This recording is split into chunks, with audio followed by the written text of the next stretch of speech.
International Division of Work.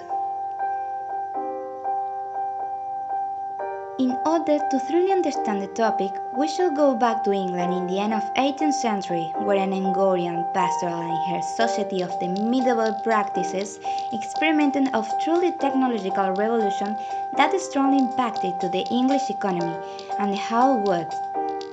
The society became essentially urban, and it was organized in the relation mechanized industry.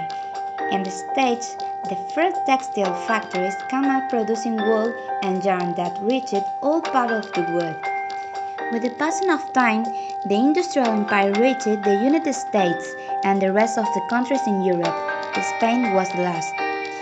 The wide economic system was organized in what is called International Division of Work, in which every country produced and exported what could be done in the most efficient way as long as imported other types of goods. The boom of exportation. In the different Latin American countries, an economic system came up that was known as economies of exportation. The products that were exported became their principal wealth. They are divided into central countries that are producers of raw materials. In the temperate plains of Argentina, Uruguay, and the southern Brazil, a production sold in Europe but not in the United States was developed. Cereal, meat, linen, and wool were grown in these plains that were bought for European people who didn't produce them, especially British.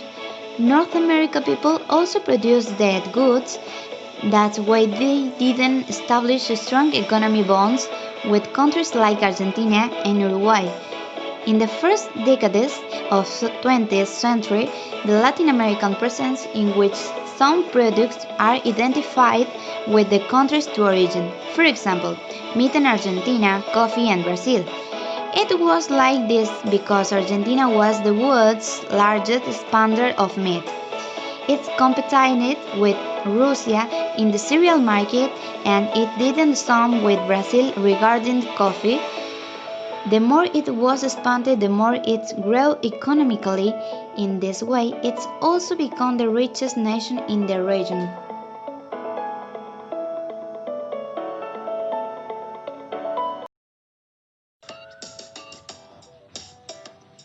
Worldwide economy and the rule in Britain. Argentina is incorporated to the global market in 1880 based on the priority of the free exchange. There were two poles in which one of them was Britain, the ladder of the free exchange, that was the main power exporting manufacturers and the financial world, while the center together with the other industrialized countries, and in the second place, countries which were vendors of raw material and food.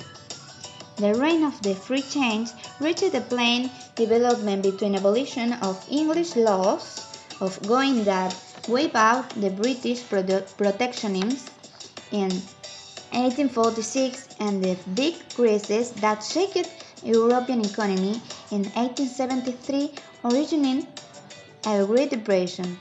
Between 1873 to 1896, it was because of the fall of prices in the main global market with a main impact in the primary products.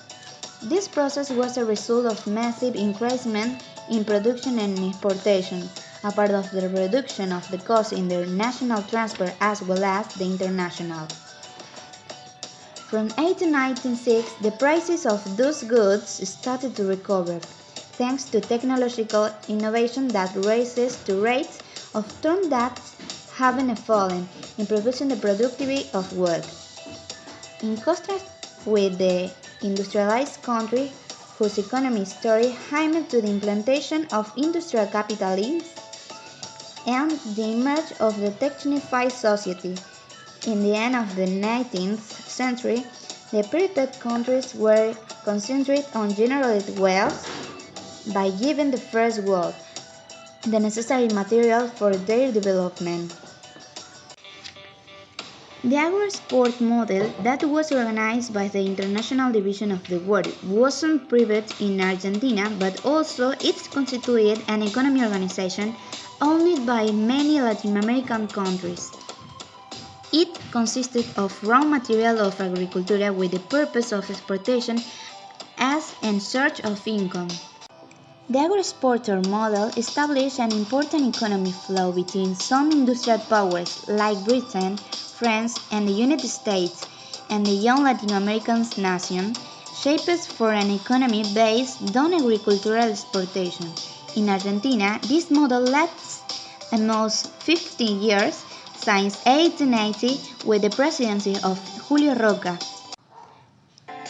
Until the crisis of 1930, between 1808 and 1915, time on which of the government encouraged the message crop and grain of the cereals. For this reason, Argentina was called the barn of the world. From an exportation of 20 tons of grain, it went to 400 tons in less than 15 years. Different perspectives. Some historians and economists have considered that producing primary goods and importation manufactured goods with high added value affected Latin American South. What was cheap, the primary goods, and they both was expensive, industrial products. These authors believed that this circumstance would finish the dependent relationship between a center, the industrial countries, England and United States, and the peripheral link, the producer of primary goods, Latin America, Asia, and Africa.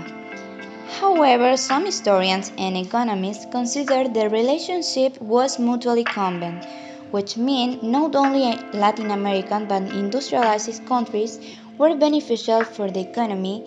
That fact that some sectors from both groups of countries were affected.